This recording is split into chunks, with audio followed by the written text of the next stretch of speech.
কেতিয়াবা আচলতে আমি কিছুমান বস্তু বুজিবলৈ চেষ্টা নকৰোঁ বা বুজিও হয়তো নুবুজাৰ ভাও ধৰোঁ এটা ৰিলেশ্যনশ্বিপত এটা সম্পৰ্কত যেতিয়া কাজিয়াবোৰ বাঢ়ি বাঢ়ি গৈ থাকে বা যেতিয়া পাৰ্টনাৰৰ পৰা আপুনি বিচৰা মতে সময় বা মৰম বা কেয়াৰটো বা আগৰ দৰে সময় মৰম কেয়াৰ নোপোৱা হৈ যায় it's a sign that something is wrong in that relationship but সেইটো আমি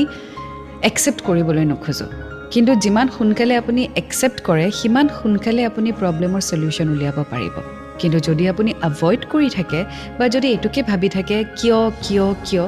তেতিয়াহ'লে হয়তো তাৰ চলিউশ্যন নোলাব গতিকে আপুনি যদি সেই